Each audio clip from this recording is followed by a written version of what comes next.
This is another Turbine Guy Network special investigative report. Turbine Guy coming back at you in Spring Park, Minnesota, as you can see behind me here. I'm in Spring Park today because of information I've received from my confidential informants in Orono. Now, what could that be?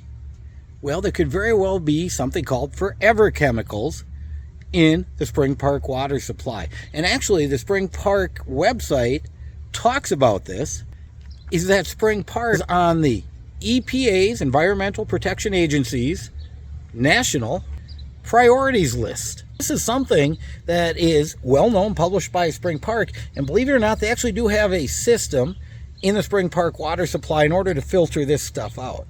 Now, from what I understand, 2 out of the 3 wells in Spring Park are polluted with this stuff. Now, what are they polluted with? Chemical trichloroethylene, TCE they call it. Now, this very well could have gotten in here from the Tonka toy factories that were here, or from the ladder factory, or other industrial actions that have gone on around here over the years when people back then really didn't care about where they dump stuff or what the long-term effects would be. Well, Spring Park is experiencing these long-term effects. I mean, heck, they're on a national list, priority list from the EPA. So there is something going on here that needs to be dealt with. And it appears that they are dealing with it, and it's being investigated, and they're going to try to find out what's going on. But what you don't find on the Spring Park website, and you won't hear anywhere, is that the City of Orono Public Works is the one in charge of maintaining and cleaning this stuff out. That, yes, the potentially incompetent, potentially racist, and hostile work environment Orono Public Works Department is in charge of this for Spring Park.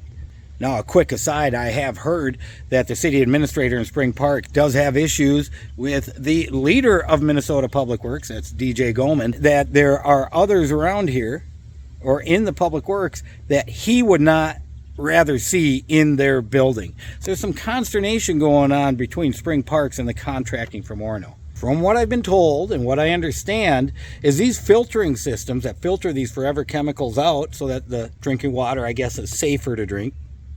Because if you live in Spring Park, nope, you don't have your own well.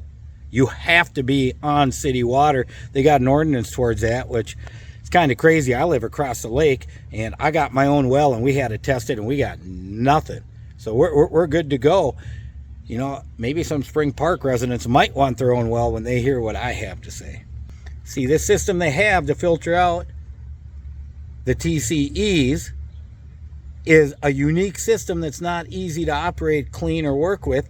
And from what I understand, there's only so many people, maybe a handful in the state of Minnesota, competent enough to deal with that system, and none of them work for the city of Orono. So it could very well be that Spring Park's contracting out to have this thing done by people who are not licensed to do it. I have also been told that if you go look at this system, it's leaking, it's seeping, there's stuff coming out of it, and they gotta wonder. These are Orono Public Works guys, confidential informants are mine, who are concerned about the community. They got to wonder, is this water really, really safe for the residents of Spring Park? I had one of them, boom, grab me a sample a number of weeks ago, and I still got it, and I wanted to get it tested, but you know what? It's cost prohibitive. Upwards of $1,000 to test this sample for forever chemicals. Cheaper to sample or test for other stuff, but these forever chemicals are expensive. Now, I got to think that considering they're called what?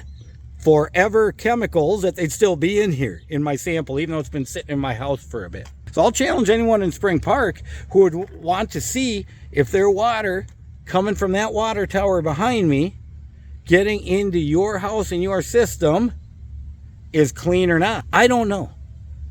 I can only report what I've been told, and I've been told that people are concerned that it may not be safe. So, you know, maybe Spring Park can look into this on their own, or maybe you or someone else out there who's concerned about your neighbors wants to contact the Turbine Guy, maybe finance a little testing on this sample, and we can see what happens. Recap.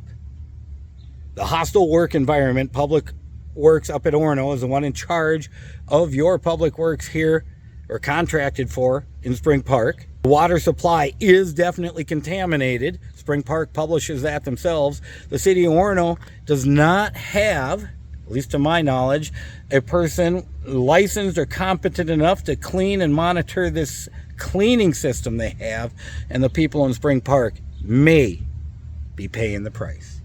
Turbine Guy, signing off.